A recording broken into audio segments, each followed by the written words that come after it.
I'm Carl. I'm an alcoholic. Carl. I have a sponsor who has a sponsor, and who probably has a sponsor. I first came around like in 2007. My sister dragged me in to try to save my divorce or my marriage. Um, I didn't want a sponsor. I just thought maybe I'd just catch it all by osmosis or something. So my sister, she hooked me up with some guys and said, "These are not going to be your sponsors. They're just going to read the book to you." And as later I found out that's what a sponsor is. So, um, so I managed to stay sober that time, probably 3 months. And by 2009, I did get that divorce and kind of went on a downward spiral. Ended up in jails, institutions, and uh, ended up at one point facing 20 years in prison. That was really just a misunderstanding. Um, Ended up on probation where like I had an ankle bracelet, and one night that I was supposed to go see my probation officer early in the morning, and couldn't not drink. And by the time I ended up going to see the probation officer, I still blew like a .04, and they cut the bracelet off and locked me up for another 30 days. And that kind of went on for a while until they decided to send me to a treatment center called ABHS. So I did it was like some behavioral health. So people coming out of prison would go there, and they would try to get them ready to go into society and try to deal with it sober. And a lot of people were getting high in there, but I managed to stay sober after that for like a year and a half. I had a good sponsor at that point, and I don't really even know what happened, but I blew it again until I ended up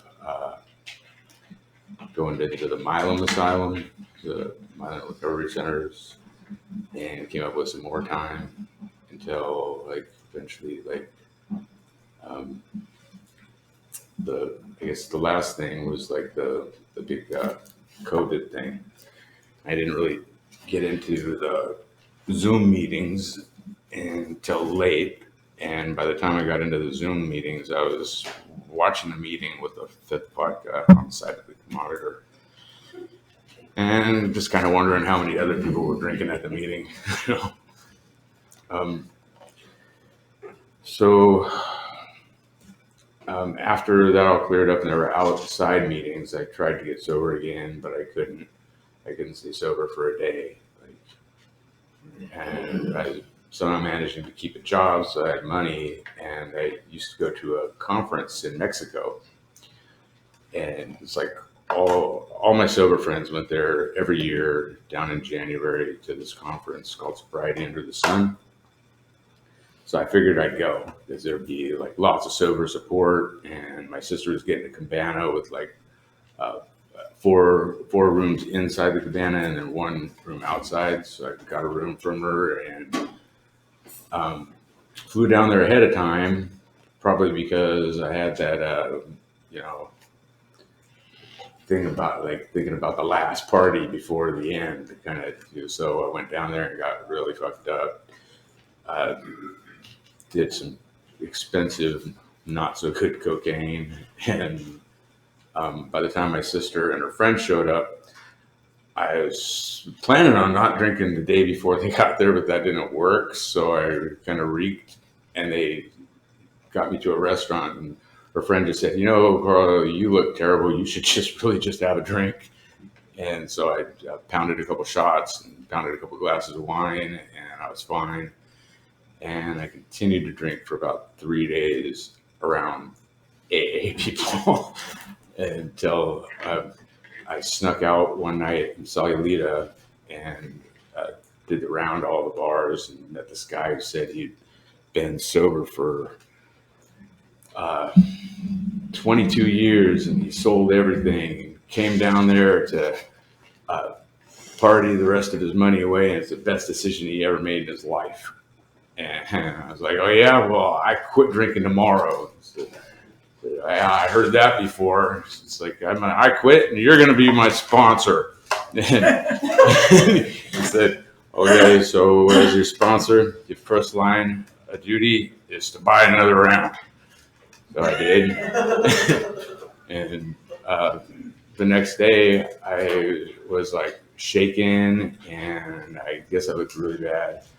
And like told everybody that was there that I'm done. I quit. This is it. And I had a hell of a serious. It's like I used to pray all the time for someone to help to get myself out of myself. So I didn't like feel that need for something for me, like more drinks, more, more everything. And so one of our friends got sick, so everybody else went out on a whale watch tour thing, and we stayed home sick, and I got to go to the medical, pick her up meds and do different shit. Ended up calling her a doctor, and he came out. When the doctor came, he's like, you look worse than she does. And another one of my friends, he said that while he was talking to me, my whole face had the shakes, like my face was twitching. It's like I was sweating, and like my detox lasted for like 3 days, just drinking nothing but liquids and trying to swallow food. So I got out of there and stayed sober until I think last October, and I screwed up, and then I immediately tried to hold on again, because right now I was in the middle of AA people, so it was easier for me to surround myself with people that were sober and keep me on track. And I screwed up again and again. Now my sobriety date is just like almost 2 months ago, March 26th, and still like going through the book, trying to do the 9th step and the 12th step all at the same time. So, but I haven't really found a sponsee dumb enough to hang out.